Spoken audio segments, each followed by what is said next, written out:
लोग स्टार्ट करते हैं आज की क्लास। और आज के कुछ टॉपिक्स हैं हमारे पास, वेरिएबल्स, कमेंट्स, डेटा टाइप और कांस्टेंट। तो उससे पहले हमने लास्ट टाइम जो टॉपिक्स पढ़े थे अपनी वीडियो में, वो हम थोड़ा सा रिवीजन कर लेते हैं। लास्ट टाइम हमने देखा था इंट्रोडक्शन टू पीएचपी। पीएचपी क्या होती है हमारे पास? एक सर्वर साइड स्क्रिप्टिंग लैंग्वेज है हमारे पास दो किस्म की स्क्रिप्टिंग लैंग्वेज होती है, एक सर्वर साइड और एक client side scripting language. Client side scripting language क्या होती है? क्लाइंट साइड स्क्रिप्टिंग लैंग्वेज वो लैंग्वेज होती है आपके पास जो कि आपके ब्राउजर पे रन हो रही होती है। एक सर्वर साइड कौन सी लैंग्वेज जो कि आपके सर्वर पे रन हो रही है। पीएचपी को जरूरत पड़ती है सर्वर साइड की, इसीलिए क्योंकि उसे इंटरप्रेट करता है, इंटरप्रेटर की जरूरत पड़ती है ताकि code line by line execute हो सके। तो वो आपके ब्राउजर पे तो रन हो नहीं सकती, इसलिए आपको जरूरत पड़ती है एक सर्वर की, ताकि आप सर्वर पे तो जो है ना रन कर सको। और जब भी वो आपको रिस्पॉन्ड करती है बदले में, तो आपके पास किस तरीके से रिस्पॉन्ड करती है? एचटीएमएल सीएसएस जावास्क्रिप्ट की जो है ना आपके पास रिजल्ट्स आ रहे होते हैं। तो हमने देखा था, हमने इसके बाद ये पढ़ा था कि यार हमारे पास किस तरीके से अगर हमें पीएचपी के अंदर किस तरीके से हमें पीएचपी को यूटिलाइज कर सकते हैं, किस तरीके से हम यूज कर सकते हैं। तो हमने देखा हमारे पास काफी सारे सर्वर्स मौजूद हैं जिसको इस्तेमाल करते हुए हम पीएचपी को जो है वो रन कर सकते हैं। ठीक है, और उसके बाद हमने ये देखा किस तरीके से जैम्प को इंस्टॉल करना है। जैम्प को इंस्टॉल करने के बाद हमने ये पढ़ा था किस तरीके से हम पीएचपी के अंदर जो है वो प्रोजेक्ट बनाते हैं, किस पीएचपी का स्ट्रक्चर क्या होता है और किस तरीके से जो है वो, तो कि किस तरीके से जो है वो हम पीएचपी का जो है स्ट्रक्चर क्रिएट करते हैं। ना सिर्फ स्ट्रक्चर क्रिएट करते हैं बल्कि हमने ये भी देखा था किस तरीके से अगर हमें कोई मैसेज को प्रिंट करवाना हो तो हम किस तरीके से वहां पर करवा सकते हैं। तो एक दफा जल्दी से रिवीजन कर लेते हैं कि किस तरीके से हम पीएचपी को जो है वो यूज कर सकते हैं। तो यहाँ पर मैं आता हूँ और यहाँ पर आने के बाद सबसे पहले तो हमें जैम्प को इंस्टॉल करना है। हम पहले पीएचपी में आपको बताया किस तरीके से जैम्प की इंस्टॉलेशन की जाती है। इंस्टॉलेशन के बाद हम उसको कैसे रन करते हैं। तो यहाँ पर मैं जो है फोल्डर में चले जाता हूँ, क्योंकि मैंने सी फोल्डर के अंदर जो है वो अपने पास यहाँ पर जैम्प को इंस्टॉल किया। तो जैम्प आपको इस तरीके से दिख रहा होगा, आपका फोल्डर, आपने इसको क्लिक करना है। क्लिक करने के बाद हम अपने पीएचपी की फोल्डर्स को कहाँ रन करते हैं, पीएचपी की फाइल को कहाँ रन करते हैं, ये बात आपको पता होना चाहिए, याद रखिएगा। हम पीएचपी को सर्वर पर रन करते हैं, तो इसलिए हमें जरूरत है कि हम पीएचपी को htdocs फोल्डर के अंदर रखें। यानी पीएचपी जितने भी हम फाइल बनाने काम कर रहे हैं, हमारा जितना भी प्रोजेक्ट है हम कहाँ रखें, इस htdocs फोल्डर के अंदर। अगर हम कहीं और रखते हैं तो हम सर्वर पे पीएचपी को रन नहीं कर सकते। तो हमें क्या करना है, हमें जैम्प के अंदर आना है। जैम्प के अंदर आने के बाद इस htdocs फोल्डर के अंदर आना है। तो यहाँ पर आने के बाद आप अपने प्रोजेक्ट जो भी नाम रखना चाहते हो वो आप यहाँ पर कोई भी फोल्डर क्रिएट कर लो। मैं नाम रख लेता हूँ आज जो है वो वेरिएबल्स नाम रख लेता हूँ आज के टॉपिक का। तो मैंने यहाँ पर रख लिया फोल्डर नाम वेरिएबल्स। ठीक है, और ये रखने के बाद मैं यहाँ पर आता हूँ और मैं इसको ओपन कर लेता हूँ कहाँ पर, अपने VS कोड पे। यहाँ पर मैं इसको क्लिक करता हूँ, CMD लिखता हूँ। CMD लिखने के बाद मैं लिखूंगा कोड और स्पेस लिख के डॉट। तो ये क्या होगा, ये पूरा का पूरा प्रोजेक्ट जो है मेरे पास कहाँ ओपन हो जाएगा, मेरे VS कोड में। तो जैसे एंटर करता हूँ तो आप ये देखो मेरे पास ये VS कोड के अंदर मेरा पूरा का पूरा प्रोजेक्ट, यहाँ पर देखो वेरिएबल्स फोल्डर आ गया और ये पूरा प्रोजेक्ट जो है मेरे पास ओपन हो गया। ठीक है, तो यहाँ पर आते हैं। यहाँ पर आने के बाद अच्छा, आपने ये तो बना लिया, लेकिन आपको ये बात याद रखनी है कि आपने ज़ैम्प सर्वर की सर्विसेज को ऑन करना पड़ेगा। तो आपने जाना ज़ैम्प के कंट्रोल पैनल में, तो आप यहीं से भी ऑन कर सकते हो और आपको एक शॉर्टकट तरीका भी है। तो आपने मान लो यहाँ पर आए, आप ज़ैम्प की फोल्डर के अंदर आए और आप यहाँ से ऑन करना चाहते हो, तो आप बिल्कुल लास्ट में आओ, आपको दिखेगा ज़ैम्प control.exe की फाइल दिखेगी। ये बेसिकली आपके पास इंटरफेस है, आप इसको क्लिक करो। तो आप इसको क्लिक करोगे, ओपन कर लो आप इसे, तो आपको इस तरीके से इंटरफेस दिखेगा। आपने दो सर्वर, एक अपाचे सर्वर को स्टार्ट करना है और माइस्क्ल को स्टार्ट करना है। आपने स्टार्ट पे क्लिक करना है तो ये सर्विसेज आपकी स्टार्ट हो जाएंगी। और आपके पास पोर्ट कौन सी है, 88। ठीक है, आपने याद रखिए दोनों सर्विस ओपन करने के बाद आप आ जाओ वापस आप अपने VS कोड में और यहाँ पर आप एक फाइल क्रिएट कर लो। याद है PHP की फाइल को हम किस एक्सटेंशन के साथ बनाते थे, .php करके। हमें कोई HTML की फाइल बनानी है तो .html, हमें कोई CSS बनानी है तो .css, हमें कोई PHP बनानी है तो .php। मैंने इसका नाम रखा index.php। मैं जैसे इसको किया तो ये मेरे पास PHP की जो फाइल है वो यहाँ पर क्रिएट हो गई। सिंपली हमने ये भी पढ़ा था कि हम HTML कोड में जो है ना PHP का कोड भी इम्बेड कर सकते हैं। तो मैं सिंपल HTML की बॉयलर प्लेट यहाँ पर बना रहा हूँ और ये बॉयलर प्लेट मैंने बना दी। अगर हमें जावास्क्रिप्ट लिखनी होती थी, हमने फर्स्ट सेमेस्टर में पढ़ी, तो हमें जावास्क्रिप्ट लिखनी तो हम क्या कौन सा टैग ओपन करते थे, स्क्रिप्ट का। और अगर मुझे कोई इंटरनल CSS करनी है तो हम क्या लिखते थे, स्टाइल का टैग यूज करते थे। तो अभी हमें PHP को यूज करना है तो हम PHP के लिए क्या सिंटेक्स लिखेंगे, less than question mark PHP, ये इसका ओपन टैग है, और यहाँ से क्वेश्चन मार्क और ये ग्रेटर देन, ये इसका क्लोजिंग टैग। इसके बीच में जो भी आपने स्टेटमेंट्स देने हैं वो यहाँ आप अपना काम कर सकते हो PHP। तो बहुत सिंपल है। तो हमने ये देखा था कि किस तरीके से मैसेज को प्रिंट किया जाता है। थोड़ा सा रिवीजन कर लेते हैं। हमारे पास दो तरीके का है कोई भी स्टेटमेंट को प्रिंट करने के लिए। हमारे पास एको स्टेटमेंट है, हमारे पास एक एको स्टेटमेंट है, एक हमारे पास प्रिंट स्टेटमेंट है। जैसे हमने जावास्क्रिप्ट में देखा, अगर मुझे कोई मैसेज को प्रिंट करना तो हम क्या यूज करते हैं, डॉक्यूमेंट डॉट राइट या console.log। हमने सी शार्प में देखा तो हम सी शार्प में अगर कोई मैसेज प्रिंट करना हम क्या करते थे, console डॉट राइट लाइन, उसी जरिए हम मैसेज को प्रिंट करते थे। ठीक है, तो यहाँ पर किस तरीके से मैसेज को प्रिंट किया जाता है, यहाँ पर एक स्टेटमेंट यूज होता है जिसका नाम है echo, ECHO, echo। इसकी मदद से आप क्या कर सकते हो, अपने कोई भी स्टेटमेंट को प्रिंट कर सकते हो। मैं लिखता हूँ echo, और echo के लिखने के बाद मेरा कोई स्टेटमेंट है, मान लो मैं एक नाम को प्रिंट कर रहा हूँ, तो मैं डबल इन्वर्टेड कॉमास के अंदर आया। अच्छा, डबल इन्वर्टेड कॉमास याद रखिए, जिस इन्वर्टेड कॉमा से स्टार्ट कर रहे हो आप, तो आप उसी इन्वर्टेड कॉमा से उसका एंड भी करोगे। अगर आप सिंगल से स्टार्ट कर रहे हो तो सिंगल पे एंड करोगे, अगर आप डबल से स्टार्ट कर रहे हो तो आप यहाँ पर डबल पे एंड करोगे। मैं यहाँ पर लिख देता हूँ एक मैसेज, मैंने लिखा असद अली, और यहाँ पर इसको बंद कर दिया टर्मिनेट। याद रखिएगा, आपको अगर जो है वो किसी भी लाइन को खत्म करना होता है तो आपको सेंटेंस को आप क्या यूज करते हैं, फुल स्टॉप। तो यहाँ पर हम क्या यूज करते हैं, टर्मिनेटर का यूज करते हैं, हम सेमीकोलन का, ताकि हम अपनी बात को कंप्लीट कर सकें। ये मैंने फाइल को बना लिया, फाइल को बनाने के बाद फाइल को सेव कर लेते हैं, और सेव करने के बाद मैं इसको रन करना चाहता हूँ अपने लोकल होस्ट पे। तो रन कैसे करते हैं, यहाँ पर मैं आया, यहाँ पर आने के बाद मेरी मैंने लिखा लोकल होस्ट, क्या लिखा, लोकल होस्ट। मेरी पोर्ट कौन सी थी, कॉलन 88, और 88 लिखने के बाद स्लैश, और उसके बाद मेरे फोल्डर का नाम क्या था, यानी जो फोल्डर मैंने बनाया था वेरिएबल, जैसे आपने बनाया उसी नाम से वेरिएबल, और उसके बाद बस आप एंटर करो। तो अच्छा, यहाँ पर वेरिएबल, और वेरिएबल के बाद स्लैश, और उसके बाद मेरी फाइल का नाम क्या था, index.php। यहाँ पर वेरिएबल लिखना, ये स्पेलिंग लिख रहा हूँ या गलत लिख रहा हूँ, जैम, ये आईसी डॉक्स, ये रहा मेरे फोल्डर का नाम वेरिएबल्स। ठीक है, तो मैं फोल्डर का नाम गलत लिख रहा हूँ, यहाँ पर लिख देता हूँ वेरिएबल्स। अच्छा, बाय डिफॉल्ट याद रखिएगा, जब भी आप इंडेक्स नाम की फाइल बनाते हो ना, तो ये ऑटोमेटिकली उसे पहले खुद ही एग्जीक्यूट कर देता है, इसलिए जरूरत नहीं पड़ती कि आप जो है index.php पूरा पूरा लिखो। ठीक है, अगर मैं इंडेक्स के अलावा कोई और फाइल बना देता, फॉर एग्जांपल मैंने बना दी abc.php, ठीक है, और मैं सेम यही कोड जो यहाँ पर मैंने लिखा है मैं इसमें भी लिख देता। अब मुझे मान लो इस abc.php को रन करना होता अगर उधर अपने ब्राउजर पे, तो मैं कैसे रन करता, मैं यहाँ पर आता वेरिएबल्स की फोल्डर, और अब मुझे बताना पड़ता इस फाइल का पूरा पार्ट abc.php।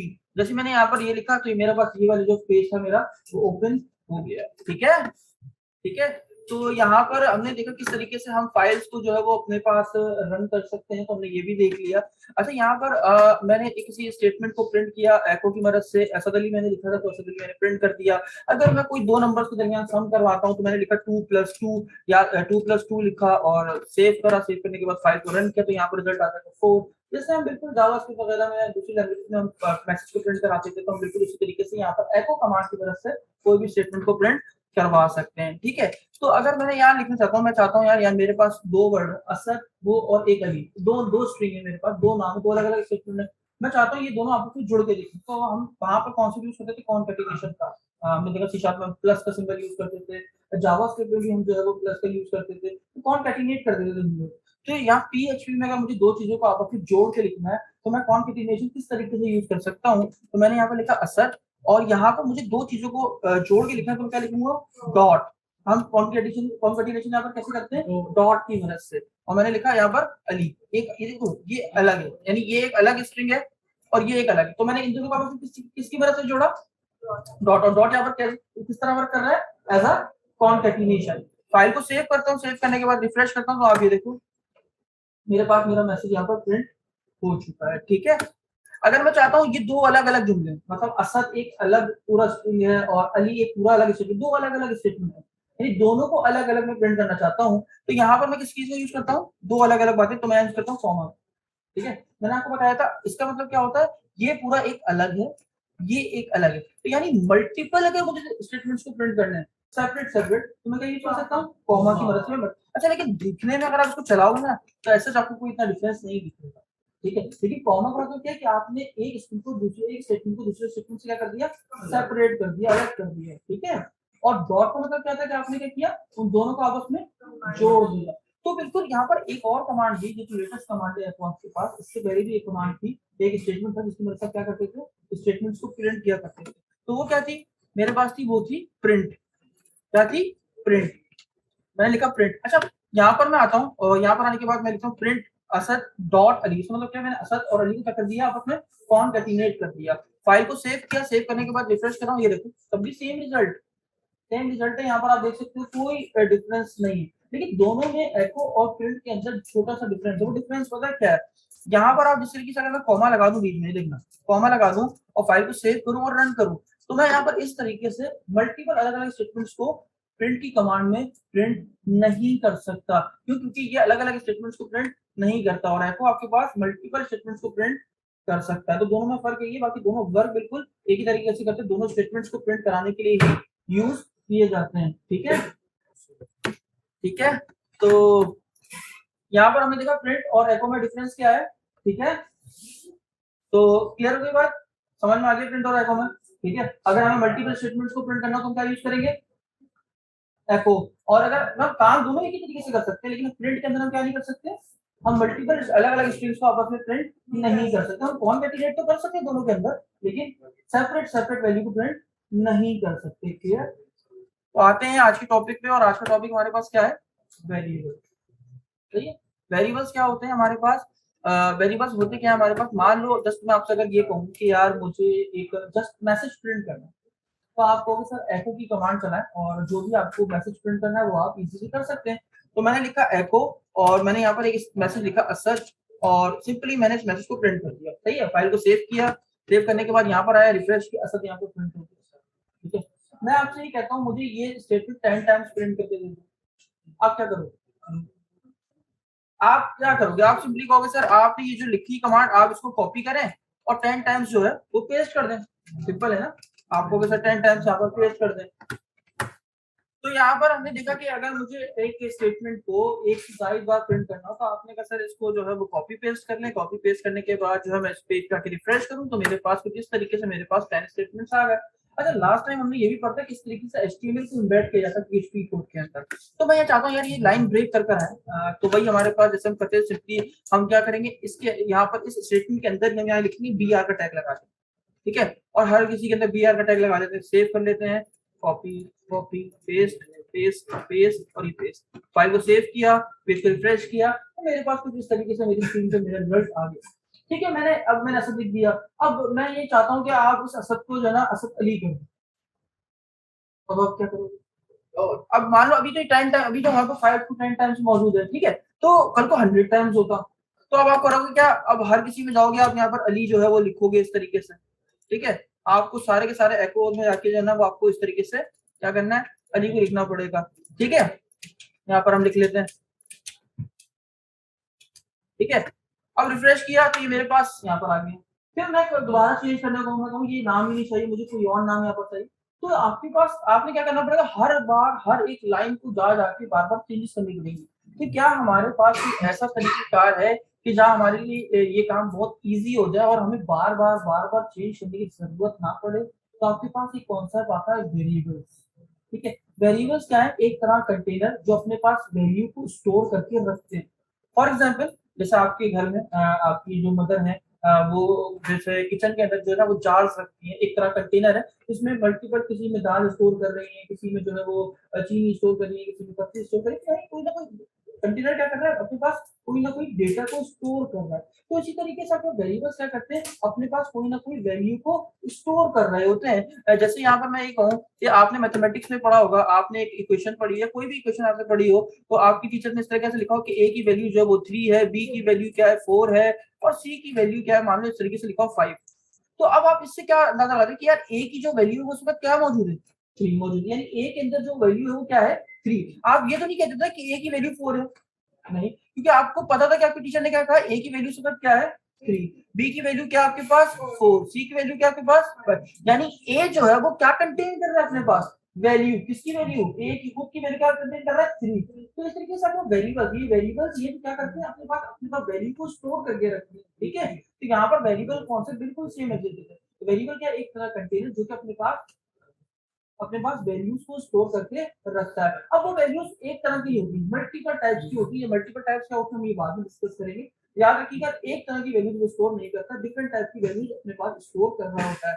तो वेरिएबल क्या आपके पास एक container to store a value. ठीक है, तो यहाँ पर बात करते हैं कि हम कंटेनर बनाते कैसे, वेरिएबल का सिंटेक्स है क्या। तो हम आते हैं वापस अपने कोड में, और यहाँ पर मैं अगर ये कहूँ कि यार मैं पीएचपी में किस तरीके से वेरिएबल बनाता, तो हम पीएचपी में वेरिएबल किस तरीके से बनाते हैं, हम लिखते हैं डॉलर, डॉलर का सिंबल यूज होता है पीएचपी के अंदर, और उसके बाद जो भी आपकी वेरिएबल का नाम होगा, मैं कह रहा हूँ मेरे वेरिएबल का नाम है नेम, ये मेरे पास क्या बन गया एक वेरिएबल। और मैंने क्या कहा कि मैं इसके अंदर क्या कर देता हूँ, एक वैल्यू डाल देता हूँ। मैं क्या कर देता हूँ, इसे एक वैल्यू डाल दी मैंने, असद अली, तो मेरे पास ये वेरिएबल बन गया। यानी ये असद अली अभी किसके अंदर मौजूद है, इस वेरिएबल के अंदर, और इस वेरिएबल का नाम क्या है, नेम। यानी अब मुझे असद अली को बार बार बुलाने की जरूरत नहीं है, मैं डायरेक्टली उस वेरिएबल का नाम ले लूंगा, और क्योंकि नाम ले लूंगा तो उसके अंदर वैल्यू क्या मौजूद थी, असद अली, तो मेरे पास मेरी स्क्रीन पे प्रिंट होती चली जाएगी।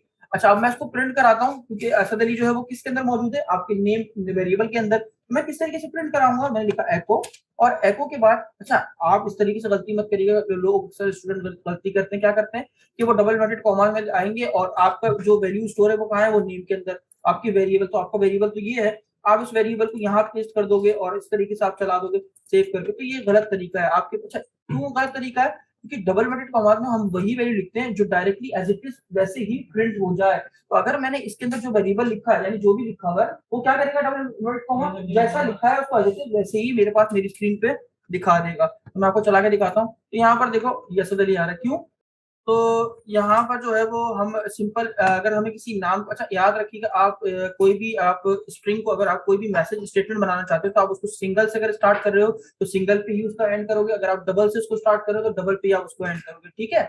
तो यहाँ पर हम एको को, अगर हमें कोई वेरिएबल को प्रिंट करना है, अगर हमें किसी वेरिएबल को प्रिंट करना है, तो जिस तरीके से आपने उस वेरिएबल को बनाया है, आपने नाम लिखा, आप उसी तरीके से एज इट इज इसको यहाँ पर लिखोगे, और लिखने के बाद आप जब इस पेज को रिफ्रेश करोगे तो जो भी वेरिएबल के अंदर नाम मौजूद होगा वो यहाँ पर आपकी स्क्रीन पे डिस्प्ले हो जाएगा। पता है ये वर्क किस तरीके से करता है, ये वर्क ऐसे करता है, देखो अब इस डॉलर नेम के अंदर क्या वैल्यू मौजूद है, ये असद अली मौजूद है। अब जब ये एको की कमांड चलती है तो ये जो डॉलर नेम लिखा है ये किसको कॉल करता है, ये इस वेरिएबल को कॉल करता है, और जब ये इस वेरिएबल को कॉल करता है तो उसके अंदर वैल्यू क्या मौजूद होती है, असद अली। तो इस डॉलर नेम की जगह यहाँ पर क्या आ जाता है, ये असद अली वाला पूरा सिंटेक्स आ जाता है, और मेरे एको की कमांड का काम करती है, प्रिंट कर देती है, तो फौरन ये इसको स्क्रीन पे ले आके क्या कर देती है, यहाँ पर प्रिंट कर देती है, ठीक है। और एक और तरीका है आपके पास, यहाँ पर आप जो है वो डबल इन्वर्टेड कॉमास के अंदर भी जो है ना एक वेरिएबल को रख के रन कर सकते हो। तो यहाँ पर मैं अगर डबल इन्वर्टेड कॉमास लिखूं और फाइल को सेव करूं, और सेव करने के बाद अगर अब रन करूं, तो ये देखो आप डबल इन्वर्टेड कॉमास के अंदर भी जो है वो वेरिएबल को प्रिंट करवा सकते हो, क्लियर है, ठीक है। और अगर मैं चाहता हूँ कि यार मैं इसके पीछे अगर एक सेंटेंस भी ऐड करना चाहता हूँ तो मैं यहाँ पर इस तरीके से लिख सकता हूँ। यहाँ पर मैं आया, मैंने क्या लिखा, माय नेम इज, और मैं चाहता हूँ ये वेरिएबल और ये जो मेरा वेरिएबल है और ये जो मैंने सेंटेंस लिखा है, एक स्ट्रिंग एक मैसेज लिखा है, ये आपस में जुड़ी है, तो दो चीजों को जोड़ने के लिए क्या लिखते थे, दो मैसेज को कॉन्केटिनेशन करते थे, यानी डॉट। मैंने बीच में डॉट लगा दिया, फाइल को सेव किया, यहाँ पर आकर रिफ्रेश करता हूँ तो ये देख सकते हो आप, मेरा मैसेज जो है वो यहाँ पर डिस्प्ले हो गया। अच्छा, मैं चाहता हूँ ये थोड़ा हेडिंग में दिखे, H1 की टैग में दिखे, तो यहाँ पर मैं आता हूँ और यहाँ पर मैंने क्या लिखा, H1 का टैग ओपन किया, और H1 का टैग मुझे इसके आखिर में क्लोज करना है ना, तो मैं दोबारा कॉन्केटिनेशन लगाऊंगा और डबल इन्वर्टेड कॉमा से बंद कर दूंगा, और यहाँ पर आप क्या लिखूंगा, स्लैश H1 का टैग लगाया और यहाँ पर इसको मैंने बंद कर दिया। अब ये पूरा का पूरा किसके टैग के अंदर आ गया, H1 के अंदर। फाइल को रिफ्रेश करते हैं तो आप ये देखो मेरे पास my name is Asad Ali यहाँ पर पूरा H1 के टैग में लिखा हुआ आ गया। तो यहाँ पर आप डायरेक्टली CSS भी अप्लाई कर सकते हो, आप यहाँ पर स्टाइल का टैग लगाओ। अच्छा, कोई इंटेलिजेंस नहीं आती है, स्टूडेंट्स परेशान होते हैं कि हमें VS कोड इंटेलिजेंस क्यों नहीं शो कर रहा, तो इसीलिए क्योंकि आप PHP के अंदर काम कर रहे हो, ठीक है, तो आपको CSS की जो इंटेलिजेंस इसलिए शो नहीं होती, तो आपने खुद से लिखना पड़ता है स्टाइल कॉल, अच्छा इक्वल्स टू, ये आप एट्रीब्यूट लिख रहे हो। अच्छा, एक चीज का ख्याल रखना है, अगर आप डबल इन्वर्टेड कॉमा यूज कर चुके हो, आपकी स्टार्टिंग कहां से हो रही है, यहाँ से लेकर यहाँ पर इसकी एंडिंग हो रही है, तो आप हरगिज अंदर डबल इन्वर्टेड कॉमास नहीं लिखोगे, ठीक है। अगर आप यूज कर चुके हो तो आप क्या लिखोगे, अंदर सिंगल यूज करोगे, ठीक है। तो यहाँ पर मैं अंदर सिंगल यूज की मैंने लिखा कलर, और कलर कर दो, मैंने क्या कर दो, मैंने कहा कलर कर दो आप इसका ब्लू। फाइल को कर दिया सेव, सेव करने के बाद करते हैं रिफ्रेश, तो आप ये देखो मेरे पास मेरे टेक्स्ट का जो कलर था वो चेंज हो गया, ठीक है। यहाँ पर हम पढ़ रहे थे वेरिएबल, वापस आते हैं वेरिएबल के टॉपिक पे, ठीक है। तो अब वेरिएबल से फायदा क्या हुआ, अब मुझे अगर मल्टीपल टाइम्स इस स्टेटमेंट को प्रिंट करना है, मुझे 5 टाइम्स 6 टाइम्स 7 टाइम, मैंने अब सिंपल इस कमांड को, एको की कमांड को उठाया, पेस्ट किया पेस्ट किया पेस्ट किया, फाइल को सेव किया, यहाँ पर आया, पेज पर आके रिफ्रेश किया, तो आप ये देख सकते हैं मेरे पास एको का जो रिजल्ट था वो आपकी स्क्रीन पर आ चुका है। अब अगर मुझसे को कहता है my name is Asad Ali लिखा है, इसको चेंज करके माय नेम इज असद कर दो, ठीक है, उस वक्त हमें कितनी ज्यादा चेंजेस करनी पड़ेगी अपनी हर एक एको के स्टेटमेंट के अंदर। लेकिन अब मुझे कहाँ चेंजेस करनी पड़ेंगी, अब मुझे सिर्फ और सिर्फ एक ही जगह चेंजेस करनी पड़ेगी, मेरे वेरिएबल के अंदर। और मैं यहाँ पर आया, मैंने सिर्फ असद को लिखा, यहाँ पर चेंज किया, फाइल को रिफ्रेश करता हूँ, और यहाँ पर आके देखो आप मेरे पास सब जगह क्या हो गया, वो नाम चेंज हो गया। तो वेरिएबल से हमें कितना फायदा हुआ कि हमें जो चीज स्टेटमेंट बार बार हमें करनी पड़ेगी चेंजेस, वहां हमें सिर्फ एक ही दफा उसको चेंज करना पड़ रहा है। क्लियर हो गई बात। क्लियर। अच्छा, अब इसमें आ जाते हैं कि वेरिएबल्स को जो है वो किस किस तरीकों से बनाया जा सकता है और कौन कौन से सही तरीके कौन से गलत। तो यहाँ पर आप डॉलर लिखते हो वेरिएबल को बनाने का तरीकेकार, आप ऐसे ही लिख सकते हैं, इस तरीके से आपने लिख दिया, ये गलत तरीका है, ये रॉन्ग वे है आपके पास। आप वेरिएबल को हरगिज इस तरीके से नहीं बना सकते, ठीक है। ना सिर्फ, अच्छा आप इस तरीके से भी, मैं डॉलर लिखने के बाद आप ये कहोगे 99 और उसके बाद कोई भी नाम लिख दिया आपने इस तरीके से, तो आप इस तरीके से भी वेरिएबल नहीं बना सकते, ठीक है। तो क्या सही तरीकेकार है, तो यहाँ पर मैं आपको बता देता हूँ। आप लिख सकते हो डॉलर, और आप लिख सकते हो ऐसे नेम करके एक वेरिएबल बना सकते हो, ठीक है। और किस तरीके से बना सकते हो, आप डॉलर, आपको दो दो नाम, फर्स्ट नेम आप नाम को बना चाहते हो तो आप लिख दो फर्स्ट, फर्स्ट के बाद लिखो डैश नेम, आप इस तरीके से वेरिएबल बना सकते हो, ठीक है। और किस तरीके से बना सकते हो, आप बना सकते हो डॉलर फर्स्ट अंडरस्कोर नेम, आप इस तरीके से बना सकते हो। और किस तरीके से, तो यहाँ पर आप कैमल की स्क्रीन कर सकते हो, फर्स्ट नेम, आप इस तरीके से बना सकते हो, ठीक है। अच्छा, तो अगर अगर मुझे नंबर भी यूज करें तो मैं क्या करूं, तो यहाँ पर मैं लिखता हूँ डॉलर फर्स्ट नेम 1 2, तो मैं लास्ट में जो है वो नंबर यूज कर सकता हूँ, लेकिन मैं स्टार्ट में नंबर को यूज नहीं कर सकता। तो ये कुछ तरीकेकार है मेरे पास वेरिएबल्स बनाने के, जो जिनको इस्तेमाल मुझे करना है जब भी मैं जो है वो यहाँ पर वेरिएबल बनाऊंगा। मैं हरगिज इस तरीके से वेरिएबल नहीं बनाऊं, क्योंकि ये गलत तरीका है, तो मेरे पास एरर आएगा। क्लियर, क्लियर है सबको। तो आते हैं वापस अपने वेरिएबल पे, वेरिएबल के टॉपिक पे। अच्छा, ये तो हमने पढ़ लिया। अब मैं चाहता हूँ कि यार दो वेरिएबल बनाऊं, दो वेरिएबल बनाऊं, और दो वेरिएबल बनाने के बाद दो नंबर हो मेरे पास, दो नंबर हो, और एक वेरिएबल के अंदर 10 वैल्यू हो, दूसरे वेरिएबल के अंदर 20 वैल्यू हो, और जब मैं दोनों को सम करूं तो मेरे पास रिजल्ट आए। तो मैं किस तरीके से बनाऊंगा, मैंने लिखा डॉलर, एक मैंने वेरिएबल बनाया नंबर 1 के नाम से। अच्छा, अगर आप किसी वेरिएबल को बना के छोड़ देते हो, रिपीट, अगर आप किसी वेरिएबल को सिर्फ बना के छोड़ देते हो तो ये कहलाती है आपके पास डिक्लेरेशन। क्या कहलाती है आपके पास, सिर्फ मतलब आपने वेरिएबल को डिक्लेयर करके छोड़ दिया। आपने ये नहीं कहा कि यार मैं इसमें, आपने कहा मैं इसमें बाद में वैल्यू असाइन कर दूंगा, अभी मुझे नीड नहीं है, जब मुझे जरूरत पड़ेगी मैं इसको बाद में यूटिलाइज कर लूंगा, इनिशियलाइज कर दूंगा। तो अभी आपने सिर्फ अगर वेरिएबल को बना के छोड़ी तो आपके पास क्या कहलाता है, डिक्लेरेशन। और आप बाद में आपने कहा यार मैं इसको वैल्यू असाइन कर देता हूँ, आपने दोबारा इस वेरिएबल को लिखा, आपने लिखा नंबर 1 इज इक्वल टू, मैंने कह दिया 20, तो ये आपके पास क्या कहलाती है, इनिशियलाइजेशन। यानी आपने उस वेरिएबल को यूज कर लिया, यानी उसकी वैल्यू को असाइन कर दिया, तो वो क्या कहलाता है आपके पास, इनिशियलाइजेशन। अगर आपने वेरिएबल को सिर्फ बना के छोड़ दिया तो आपके क्या कहलाती है, डिक्लेरेशन। और अगर आपने उसके अंदर कोई वैल्यू असाइन कर दी तो आपके क्या कहलाती है, इनिशियलाइजेशन। अच्छा, इस इक्वल्स टू का मतलब क्या होता है, ये बेसिकली आपके पास एक असाइनमेंट ऑपरेटर है, आगे चल के हम पढ़ेंगे। ये बेसिकली करता है कि इसका मतलब ये होता है कि राइट साइड में जो भी वैल्यू लिखी है, यानी ये वाली वैल्यू, इसका मतलब ये होता है कि राइट वाली वैल्यू को लेफ्ट वाले वेरिएबल, यानी जो भी नाम लिखा है उसके अंदर असाइन कर देना, या उसके अंदर डाल देना आपके पास, या आपके पास असाइनमेंट ऑपरेटर वर्क कर रहा हो, ठीक है। इक्वल्स टू, इसका मतलब राइट वाली जो भी वैल्यू हो उसको असाइन कर देना, यानी किसके अंदर, इस वेरिएबल के अंदर, इस नाम के अंदर। यानी अगर मैं ये कह सकता हूँ कि इस नंबर 1 में क्या वैल्यू मौजूद है, तो आप भी कह सकते हो कि इसमें क्या वैल्यू मौजूद है, 20। क्लियर हो गई बात। तो यहाँ पर आते हैं आगे, इसको फर्दर कंटिन्यू करते हैं। मैंने एक वेरिएबल बनाया नंबर 1 20। यहाँ आने के बाद, अच्छा अब मैं एक और आपसे सवाल पूछता हूँ, और अगर मैं अभी एको को प्रिंट करूँ, एको, और मैंने लिखा डॉलर, और मैंने लिखा नंबर 1, सही है, फाइल को सेव किया, सेव करने के बाद इसको मैं रन करता हूँ, तो मेरे पास क्या रिजल्ट आएगा, मेरे पास क्या लिखा आ जाएगा, 20। क्लियर हो गई बात। लेकिन अगर मैं यहाँ पर आके इसको इस तरीके से लिखूं, डॉलर, दोबारा से इस वेरिएबल को यूज कर रहा हूँ नंबर 1, और अब मैं इसके अंदर वैल्यू डाल रहा हूँ 30, तो अभी क्या रिजल्ट आएगा, 30 क्यों आएगा, अभी मैंने 30 तो मैंने प्रिंट तो कहीं नहीं किया, मैंने तो अभी प्रिंट तो सिर्फ इसी इसी को प्रिंट किया हुआ। मैंने आपको बताया था लास्ट टाइम, अगर आप गौर से पढ़ो तो मैंने आपको बताया था, पीएचपी आपके पास एक server side scripting language, server side मतलब क्या है, इंटरप्रेटर वर्क करता है, यानी code line by line execute करता है। तो यानी मेरा ये जब ये कोड चला तो गौर से देखिएगा, पहले कौन सी लाइन चली, ये वाली लाइन चली, उसने देखा एक वेरिएबल डिक्लेयर हुआ है जिसका नाम क्या है, नंबर 1। अब वो दूसरी लाइन पढ़ना है तो उसने देखा एक वैल्यू मौजूद है इस नंबर 1 वेरिएबल के अंदर, इसकी जो वैल्यू क्या है, 20।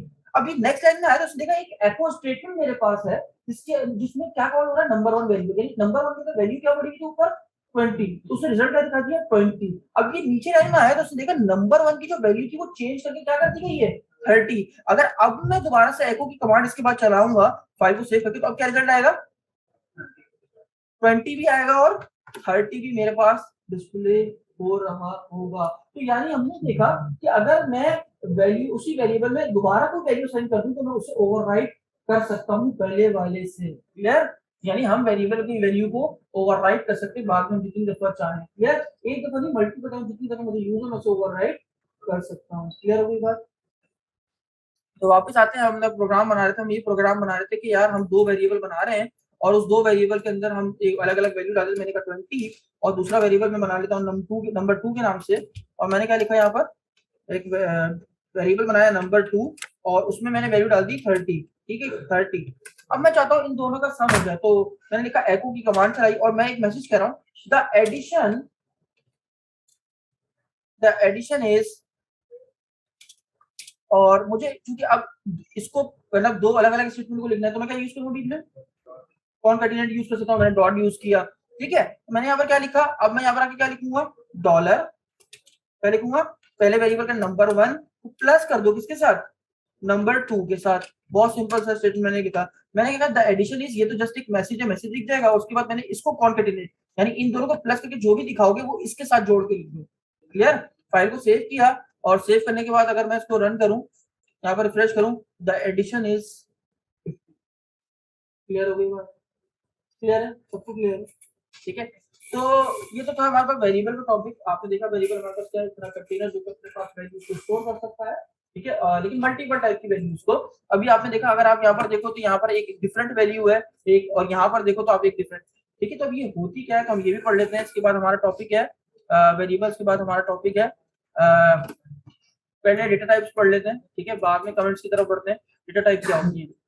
देखो यार, डेटा टाइप्स क्या होती हैं, हम ये समझते हैं कि यार अगर हमें सिस्टम को अपनी बात पहुंचानी है तो सिस्टम डायरेक्टली हमसे कम्युनिकेट नहीं कर सकता। ठीक है, तो अगर हमें अपनी बात पहुंचानी है, कोई मैसेज को पहुंचाना है, कोई पैगाम को पहुंचाना है, कोई नंबर को पहुंचाना है उस तक। ठीक है, अच्छा हम इस सिस्टम को यूज क्यों करते हैं? इसीलिए यूज करते हैं क्योंकि इसकी कैलकुलेशन इंसानों से कहीं ज्यादा फास्ट होती है, दैट्स व्हाई हम इसको यूज कर रहे होते हैं इस मशीन को। ठीक है, तो अगर मैं आपसे ये कहूँ कि यार मेरे पास यहाँ पर जो है अगर मैं ये चाहता हूँ कि यार यहाँ पर कोई एक मैसेज पास करूँ, तो उस मैसेज पास करने के लिए हम जो है वो, ठीक है, तो यहाँ पर हम देखो तो हमारे पास एक कॉन्सेप्ट आता है डेटा टाइप का। मतलब यार मैं अगर अपने सिस्टम को कोई बात समझाना चाहता हूँ तो मेरे पास, मुझे अगर कोई स्टेटमेंट को प्रिंट करना है तो यहाँ पर मैं एज अ स्ट्रिंग भेज रहा हूँ। मतलब हर तरह की हर बात को जो है ना पहुंचाने के लिए हम अलग अलग डिफरेंट टाइप्स की जो है ना डेटा टाइप्स को यूज कर रहे हैं। यहाँ पर डेटा टाइप्स का कॉन्सेप्ट क्या है, मतलब यार अगर मुझे कोई बात है, कोई दो नंबर, कोई नंबर्स के दरमियान अगर कैलकुलेशन करनी है तो यहाँ पर हम उसे डेटा टाइप को देते हैं इंटीजर। ठीक है, और अगर हमें कोई स्टेटमेंट को प्रिंट करवाना है, स्टेटमेंट मतलब क्या, एक मैसेज जो एज इट इज जैसा मैंने लिखा है एज इट इज वो मेरे पास प्रिंट हो जाए। जैसे मैंने यहाँ पर असद को प्रिंट किया, तो असद यहाँ पर क्या है, एक स्ट्रिंग। स्ट्रिंग क्या है, मतलब जो स्ट्रिंग क्या होता है, जो सिंगल इन्वर्टेड यानी जो आपके पास इन्वर्टेड कॉमास के अंदर कोटेड हो। सही है, तो आपके पास सीक्वेंस करेक्टर है, आपके पास जो करेक्टर की जो सीक्वेंस है वो आपके पास किसमें, आपके इन्वर्टेड कॉमास के अंदर कोटेड हो, वो आपके पास क्या कहलाता है, आपके पास स्ट्रिंग। और ये जो आप नंबर यूज करो तो ये आपके पास डेटा टाइप क्या कहलाती है, इंटीजर। ठीक है, और भी आपके पास बहुत सारी डेटा टाइप होती है, जैसे बूलियन। बूलियन क्या मतलब, ट्रू या फॉल्स। ठीक है, आपके पास कि यार ऐसा मतलब हमारे पास कंडीशन हो कि यार हाँ या नहीं, झूठ या सच, या ऑन या ऑफ। तो इस तरीके से हमारे पास यहाँ पर जो डेटा टाइप यूज होती है बूलियन का। मैं सिस्टम से पूछना चाहता हूँ कि मुझे ये चेक करके बताओ कि 20 जो है वो 10 से बड़ा है या नहीं है, 10 जो है वो 20 से छोटा है या नहीं है। तो वहां पर मुझे रिजल्ट क्या आता है, हाँ या नहीं की सूरत में आ रहा होता है। उस टाइप की कंडीशन, उस टाइप की टाइप को कहते हैं आपके पास बूलियन। और भी अब बहुत सारी डेटा टाइप आती है, तो एक एक करके यहाँ पर पढ़ते हैं। यहाँ पर तो मैं यहाँ पर आऊँ स्ट्रिंग, और अगर मैं स्ट्रिंग के बारे में लिखूँ तो स्ट्रिंग आपके पास किस तरीके से होती है, मैंने आपको बताया, जो आपके पास इन्वर्टेड कॉमास के अंदर लिखी गई है। जैसे मैंने इस तरीके से लिख दिया तो मेरे पास ये कौन सी क्या कहलाएगी, इसकी टाइप क्या कहलाएगी मेरे पास, इसकी स्ट्रिंग। मेरे पास इसकी डेटा टाइप क्या कहलाएगी, स्ट्रिंग। अगर मेरे पास कुछ इस तरीके से लिखा हो, जैसे मैंने लिख दिया एक कंप्लीट नंबर 1 2 3 एक 1 2, मतलब ऐसा नंबर जिसके अंदर कोई पॉइंट मौजूद ना हो, तो वो आपके पास क्या कहलाएगा, पीएचपी की तरफ से कौन सी टाइप कहलाएगी आपके पास, इंटीजर। ठीक है, अब फिर एक और मेरे पास होती है यार, मैंने नंबर्स में आपने देखा होगा कुछ पॉइंट्स वाले नंबर्स भी होते हैं। जैसे मैं लिख दूं कि यार इसकी जो परसेंट, जैसे एग्जांपल है 87.65, कुछ इस तरीके से नंबर लिखे हुए हैं। तो इस टाइप का आपको आपके पास इस डेटा टाइप को आपके पास पीएचपी में क्या कहा जाता है, फ्लोट। अच्छा, फ्लोट को पीएचपी में डबल भी कहा जाता है। ठीक है, फ्लोट को पीएचपी में क्या कहा जाता है, डबल भी कहा जाता है। ठीक है, तो यहाँ पर आपका फ्लोट, और इसको आल्सो कॉल्ड क्या कहते हो, डबल भी कहते हो। ठीक है, अब देखो, अगर आपने कोई स्टेटमेंट प्रिंट करना है, एक ऐसा स्टेटमेंट, अच्छा याद रखिएगा इन्वर्टेड कॉमर्स मतलब क्या होता है कि इसके अंदर लिखी जाने वाली वैल्यू जो भी आपने अंदर बात कही है वो एज इट इज आपकी स्क्रीन के ऊपर प्रिंट होता है। तो आपको क्या कहलाती है, स्ट्रिंग। इंटीजर क्या है, एक कंप्लीट नंबर, एक ऐसा नंबर जिसमें कोई पॉइंट वाली वैल्यूज मौजूद ना हो, तो आपको क्या कहलाता है, एक नंबर, यानी इंटीजर डेटा टाइप। अगर आपने कोई पॉइंट वाला नंबर, अपने नंबर जो है सिस्टम को समझाना है, तो आप वहां पर आप कौन सा डेटा टाइप यूज करते हो, फ्लोट। ठीक है, इसी तरीके से आपके पास अगर मैं कोई बात कह रहा हूँ कि यार एक जो 12 है 20 से बड़ा है या नहीं है, 20 जो है वो 12 से छोटा है या नहीं है, तो वहां पर हम इस कंडीशन की कौन सी डेटा टाइप यूज करते हैं, बुलियन। और बुलियन आपको आंसर किस फॉर्म में देता है, जैसे ट्रू या फॉल्स। ठीक है, ट्रू या फॉल्स में आपको आंसर रिटर्न हो रहा होता है। तो यहाँ पर आपको 0 और 1 की शक्ल में जो है आपको रिप्रेजेंट आंसर हो रहा होगा जब हम उसको चेक करेंगे। ठीक है, तो आप बहुत सारी डेटा टाइप होती हैं, और भी बहुत सारे एरे का कॉन्सेप्ट होता है, ऑब्जेक्ट्स होते हैं हमारे पास, और फिर हमारे पास नल डेटा टाइप भी होती है। नल क्या होती है, अच्छा मान लो हमें जो है ना, मतलब अभी हम एक चाह रहे हैं कि यार हमने एक वेरिएबल तो बना दिया, लेकिन हम उसमें जो है ना कोई वैल्यू रखना नहीं चाहते, ठीक है, खाली है बिल्कुल, तो वहां पर हम नल का यूज कर सकते हैं। Null is also data type, यानी कुछ भी नहीं है, खाली है वो। ठीक है, फॉर एग्जांपल के तौर पर ऐसे कि जैसे मैं एक वेरिएबल बनाऊं और मैंने लिखा डॉलर नेम, और मैं सॉरी डॉलर, और यहाँ पर मैं डाल दूं नेम, और इसके अंदर मैं कुछ नाम असाइन नहीं करना चाहता, लेकिन मैं इसको इनिशियलाइज करना चाहता हूँ, डिक्लेयर करके नहीं छोड़ना चाहता, इनिशियलाइजेशन करना चाहता हूँ, तो मैं यहाँ पर क्या लिख दूंगा, नल। ठीक है, नल भी आपके पास एक डेटा टाइप है, यानी नल का मतलब क्या है, खाली है, कुछ भी नहीं है, इसमें कोई चीज मौजूद नहीं है। ठीक है, null is also data type. तो ये मेरे पास कुछ डेटा टाइप्स, इसके बाद भी बहुत सारी आगे काफी तक के हम सारी पढ़ेंगे एक करके। ठीक है, तो यहाँ पर हमने कुछ डिस्क्राइब किए हैं, तो देखते हैं यहाँ पर उसको कैसे यूज करना है। ठीक है, तो एक एक करके इसको यूज कर लेते हैं। यहाँ पर हमने देखा कि हम ऑलरेडी स्ट्रिंग को यूज कर चुके हैं, स्ट्रिंग को पढ़ चुके हैं। हमने यहाँ पर देखा कि हम नंबर्स डेटा टाइप को, इंटीजर डेटा टाइप को ऑलरेडी पढ़ चुके हैं। अगर मैं फ्लोट की बात करूं तो मैं लिखता हूँ 20.25 और मैंने लिख दिया 30.65, और मैंने कहा इन दोनों का सम करके मुझे बताओ, तो जो रिजल्ट आएगा उसी डेटा टाइप क्या होगी मेरे पास, फ्लोट।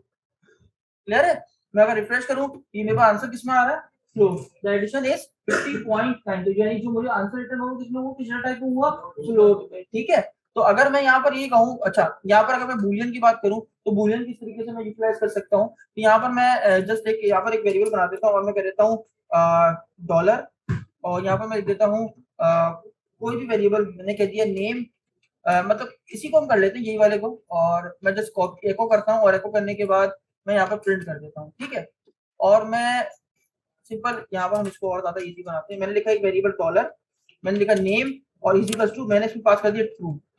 यहाँ पर ये हमने क्या यूज किया, बूलियन डेटा टाइप। बूलियन मतलब बूलियन हमें दो ही वैल्यू देता है, कौन कौन सी, ट्रू या फॉल्स। ट्रू है तो ट्रू, मतलब अगर हमारे पास आंसर सही है तो वो रिजल्ट में क्या देगा, हमें रिटर्न में ट्रू। अगर हमारे पास आंसर गलत है तो हमें रिटर्न में क्या देगा, फॉल्स। ठीक है, तो इस तरीके से ट्रू है आपके पास तो ट्रू, अगर आपके पास फॉल्स है तो फॉल्स। आगे चल के इसको देखेंगे, इसका प्रोग्राम बनाएंगे आगे चल के, इजीली अंडरस्टैंड हो जाएगा। ठीक है, अभी से पढ़ लेते हैं कि हमारे पास कौन कौन सी डेटा टाइप यूज होती है। अगर हमें हाँ या नहीं में जवाब चाहिए तो वहां पर हम बूलियन यूज करेंगे। अगर हमें कोई नंबरों के दरमियान कैलकुलेशन परफॉर्म करनी है तो वहां पर हम इंटीजर या फ्लोटिंग, फ्लोट जो है डेटा टाइप यूज करेंगे। अगर हमें कोई स्टेटमेंट को प्रिंट करना है तो वहां पर हम स्ट्रिंग को यूज करेंगे, और बहुत सारी हैं आपके आगे चल के एक को डिस्क्राइब करेंगे। ठीक है, ये तो देखा आपने वेरिएबल का क्या यूज है, डेटा टाइप आप किस तरीके से जो है वो यूज इस्तेमाल करते हो डेटा टाइप को अपने वेरिएबल्स के अंदर। अच्छा आपने एक चीज नोटिस की कि आप वेरिएबल्स के अंदर मल्टीपल डेटा टाइप का डेटा स्टोर कर पा रहे हो। मतलब आपने देखा कि वेरिएबल आपने बनाया और उस वेरिएबल के अंदर आप स्ट्रिंग भी स्टोर कर रहे हो, आप नंबर्स भी स्टोर कर रहे हो, आप फ्लोट भी स्टोर कर रहे हो, आप जो है बूलियन भी स्टोर कर रहे हो। तो आपका वेरिएबल जो है कंटेनर जो है, वेरिएबल इतना कंटेनर है जो के अंदर अपने अंदर डिफरेंट डेटा टाइप का डेटा भी स्टोर कर सकता है, लेकिन मल्टीपल डेटा स्टोर नहीं कर सकता। मतलब अगर आप ये कहो कि यार असद भी लिखा और बहुत सारे नाम लिख दूं, मैं यहाँ पर अली भी लिख दूं, और मैं यहाँ पर जो है वो कोई और नाम भी लिख दूं, यहाँ पर मैंने लिख दिया आबिद, इस तरीके से जो है मैं यहाँ पर अगर पेज को चलाऊं, रिफ्रेश करूं, तो इस तरीके से मैं जो है वो डेटा स्टोर नहीं कर सकता। मैं वेरिएबल के अंदर एक ही डेटा को स्टोर कर सकता हूँ, मल्टीपल डेटा को स्टोर नहीं कर सकता। फॉर एग्जाम्पल अगर मैं ये कहूँ कि यार आपकी अम्मी जो है वो जार, जो किचन में जार रखा होता है उसमें चीनी पत्ती जो है वो दूध वगैरह सब मिक्स करके रखती है, जैसे कोई आएगा जो है हम डायरेक्ट डालेंगे इसके ऊपर और उबाल के नहीं ये भी चाहे, तो ऐसा तो हरगिज नहीं होता ना। तो हम क्या करते हैं भाई, डिफरेंट जो है वो अलग अलग जो है जार के अंदर चीनी अलग, पत्ती अलग, और सब चीजों को अलग रखते हैं ताकि सब जो आए यूटिलाइज कर सकें। क्लियर, तो आगे हमारे पास टॉपिक है कमेंट्स। अच्छा कमेंट्स किस लिए यूज होते हैं, देखो कमेंट्स इसलिए यूज होते हैं, मान के चलो कि यार हम सब आप अपनी प्रोजेक्ट बना रहे हैं, एक प्रोजेक्ट पे काम कर रहे हैं, ठीक है, और हम एक ही प्रोजेक्ट पे काम कर रहे हैं लेकिन हमारे डिफरेंट डिफरेंट मॉड्यूल्स हैं। मैंने तुमसे कहा कि भाई तुम ऐड करना, तुम सब्ट्रैक्ट का प्रोग्राम बनाओ, तुम डिलीट, तुम डिवाइड का बनाओ, तुम मल्टीप्लाई का बनाओ, मैं एडिशन का बनाता हूँ, हम सब मिलकर आपस में प्रोग्राम बनाते हैं, ठीक है। तो हम क्या करते हैं, मैं इसकी आसानी के लिए कि यार मैंने इस कोड के अंदर ये काम किया, मतलब ये चीजें मैंने यूज की, तो अगर मुझे इसको अपनी बात को समझाना है तो मतलब हम 5-6 लोग क्या आपस में बैठ के दूसरे को समझाते रहेंगे, मैंने ये किया था, मैंने ये किया था, नहीं, मैं डायरेक्टली अपनी फाइल के अंदर ही वो बात कह दूंगा, लिख दूंगा। अच्छा, वो बात लिखने से ऐसा ये नहीं है कि वो जब वो चलाएगा उस प्रोग्राम के साथ दिख रही होगी, ऐसा नहीं होता, वो सिर्फ आपकी फाइल के हद तक महदूद रहती है वो बात, लेकिन आप उसको जब प्रोग्राम को रन करते हो तो उसको कोई असर नहीं पड़ता। फॉर एग्जाम्पल मैं कहता हूँ यार मैंने यहाँ पर क्या करवाया, मैं कहता हूँ मैंने यहाँ पर एडिशन परफॉर्म की है, ठीक है, लेकिन अगर अभी से को मैं चलाऊं, अगर इस फाइल को रिफ्रेश करूं तो यहाँ पर देखो मेरे पास एरर आ रहा है, ठीक है, क्या आ रहा है, एरर आ रहा है, ठीक है, यहाँ पर अच्छा सॉरी एरर तो अभी इसकी वजह से आ रहा है, सेव कर दूं और चला दूं,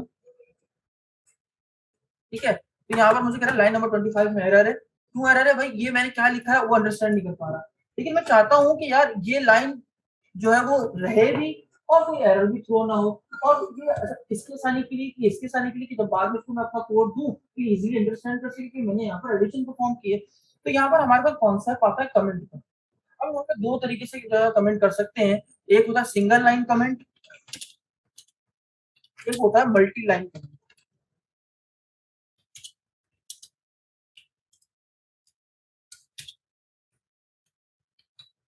ठीक है।